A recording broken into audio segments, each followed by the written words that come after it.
ఇవాళ హైదరాబాద్ కు రానున్నారు ఏఐసీసీ ఇన్ఛార్జి మీనాక్షి నటరాజన్. సాయంత్రం 5 గంటలకు హెచ్సీయూ వివాదంపై ప్రభుత్వం నియమించిన మంత్రివర్గ కమిటీతో భేటీ కానున్నారు. డిప్యూటీ సీఎం భట్టి, మంత్రి శ్రీధర్ బాబు, పొంగులేటి శ్రీనివాసరెడ్డితో చర్చించనున్నారు. భేటీలో పీసీసీ చీఫ్ మహేష్ కుమార్ గౌడ్ పాల్గొంటారు. తర్వాత గాంధీభవన్లో ఎన్ఎస్యూఐ నాయకులతో సమావేశం కానున్నారు మీనాక్షి నటరాజన్. ఇక మీనాక్షి నటరాజన్ టూర్ కి సంబంధించిన మరిన్ని డీటెయిల్స్ షరీఫ్ లైవ్ లో అందిస్తారు. Sharif, good morning. డీటెయిల్స్ ఏంటి? జ్యోతి, ఢిల్లీలో బిజీ షెడ్యూల్ ముగించుకొని Telangana Congress party AICC incharge Meenakshi Natarajan హైదరాబాద్కి రానున్నారు. ఇప్పటికే కాంగ్రెస్ ప్రభుత్వం కూడా హెచ్సీయూ భూములకు సంబంధించినటువంటి వివాదానికి ఫుల్ స్టాప్ పెట్టడానికి ఒక కమిటీని కూడా ఏర్పాటు చేసింది. ఆ కమిటీ ఇద్దరు మంత్రులు ఉన్నారు. ఒక డిప్యూటీ సీఎం భట్టి విక్రమార్క, రంగారెడ్డి జిల్లా మంత్రిగా ఉన్నటువంటి శ్రీధర్ బాబు, అదేవిధంగా పొంగులేటి శ్రీనివాస్. ఈ ముగ్గురితో ఒక కమిటీని ఇప్పటికే కాంగ్రెస్ ప్రభుత్వం ఏర్పాటు చేసింది. ఈ కమిటీ విచారణ షురూ చేసే కంటే ముందే మీనాక్షి నటరాజన్ భేటీ కాబోతున్నారు. చాలా కీలకంగా ఈ భేటీని కాంగ్రెస్ పార్టీ భావిస్తోంది. ఇంత రప్చర్ ఎందుకు క్రియేట్ కావాల్సి వచ్చింది? అది యాజ్ పర్ గవర్నమెంట్ ల్యాండ్ అయినప్పటికీ గవర్నమెంట్ సామరస్యంగా క్లెయిమ్ చేసుకుంటున్నప్పటికీ కూడా ఇంత వివాదానికి గల కారణాలు ఏంటి అనేటువంటి విషయాలపైన పూర్తి స్థాయిలో మీనాక్షి నటరాజన్ ఆరా తీయనున్నారు. రిపోర్ట్ని సిద్ధం చేసి ఏఐసీసీ ఢిల్లీ అగ్రనేతలకు రిపోర్ట్ని ఇవ్వనున్నట్లు కూడా మనకు అందుతున్నటువంటి సమాచారం. మరొక అంశం, ఎన్ఎస్యూఐ స్టూడెంట్ వింగ్తో కూడా మీనాక్షి నటరాజన్ నేరుగా మాట్లాడతారు. ఎప్పుడైతే హైదరాబాద్కు చేరుకున్న తర్వాత సాయంత్రం 5 గంటలకి హైదరాబాద్ సెంట్రల్ యూనివర్సిటీ భూ వివాదానికి సంబంధించినటువంటి పూర్తి క్లియర్ పిక్చర్ని కూడా ఆమె తీసుకొనున్నారు.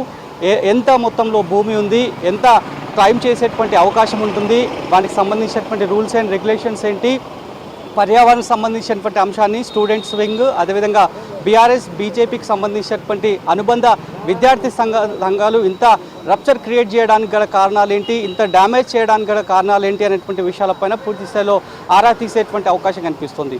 మరొక అంశం, ఎన్ఎస్యూఐ వాళ్ళతో కూడా చాలా కీలకంగా మీనాక్షి నటరాజన్ భేటీ కాబోతోంది. ఎందుకంటే ఎన్ఎస్యూఐ జనరల్ సెక్రటరీగా ఉన్నటువంటి అదే క్యాంపస్లో ఉన్నటువంటి పర్సన్ లెటర్ రాయడము, హెచ్సీయూ భూములన్నీ కూడా హైదరాబాద్ సెంట్రల్ యూనివర్సిటీకి సంబంధించినటువంటి భూములన్నీ కూడా హెచ్సీయూకి అప్పచెప్పాలనేది కూడా విజ్ఞప్తి చేస్తూ సబ్మిషన్ చేస్తూ ఏఐసీసీకి లెటర్ రాశారు. ఆ లెటర్ అంశం పైన అత్యవసరంగా ఏఐసీసీ నుంచి మీనాక్షి నటరాజన్ దూతగా వచ్చారు. కాబట్టి ఎన్ఎస్యూఐ విద్యార్థులను వాళ్ళ దగ్గర నుంచి సబ్మిషన్స్ ఏంటి, ఆ లెటర్లో మెన్షన్ చేసినటువంటి దానికి గాను గ్రౌండ్ రియాలిటీలో ఎట్లా ఉంది అనేటువంటి విషయాలపైన పూర్తి స్థాయిలో క్లారిటీగా మీనాక్షి నటరాజన్ తీసుకున్న తర్వాత ఫర్దర్గా ఆ రిపోర్టు సిద్ధం చేసిన తర్వాత ఇటు డిప్యూటీ సీఎం భట్టి విక్రమార్క, పొంగులేటి శ్రీనివాసరెడ్డి, శ్రీధర్ బాబు వీళ్ళ ఇచ్చినటువంటి రిపోర్టు ఆల్రెడీ ప్రభుత్వం చాలా క్లియర్గా చెప్తోంది. సామరస్యంగానే క్లెయిమ్ చేసుకునేటువంటి అవకాశం ఉంది. అభివృద్ధి కోసం ఆ ల్యాండ్ని అక్వజిషన్ చేస్తున్నాం. గత బీఆర్ఎస్ లాగా డబ్బుల కోసం, రియల్టర్ కోసం అది క్లెయిమ్ చేయట్లేదు అనేటువంటి అంశాన్ని అయితే ప్రస్తుతానికైతే కాంగ్రెస్ పార్టీ చెప్తున్నప్పుడు కూడా సెన్సిటివ్ ఇష్యూగా అది మారింది.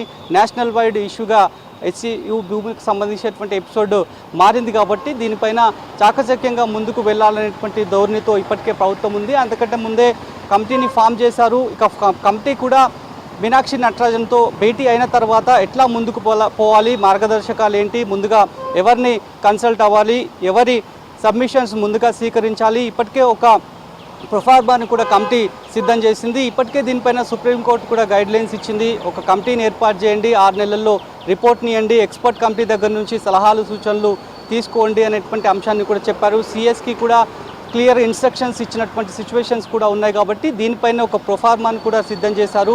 హెచ్సీయూలో ఎన్ని విద్యార్థి సంఘాలు ఉన్నాయి, బీఆర్ఎస్ బీజేపీకి సంబంధించినటువంటి అనుబంధ విద్యార్థి సంఘాలకు సంబంధించినటువంటి ఒపీనియన్ ఎట్లా ఉంది, జెన్యూన్గా ఉన్నటువంటి క్యాంపస్ బోర్డులో ఉన్నటువంటి విద్యార్థుల ఒపీనియన్ ఎట్లా ఉంది, అక్కడ ఉన్నటువంటి ప్రొఫెసర్స్ ఒపీనియన్ ఎట్లా ఉంది అనేటువంటి విషయాలపైన వాటన్నిటిని స్వీకరించిన తర్వాత ఫర్దర్గా రిపోర్ట్ సబ్మిషన్ చేయబోతున్నారు. చాలా రోజుల తర్వాత మీనాక్షి నటరాజన్ వస్తున్నారు. కాబట్టి ఈ వివాదం ఒకటే కాదు, ఇంకా పార్టీ పరంగా కూడా కొన్ని ఇష్యూస్ కూడా ఉన్నాయి. కాబట్టి వాటికి సంబంధించినటువంటి అంశం పైన కూడా మీనాక్షి నటరాజన్ మాట్లాడబోతున్నారు.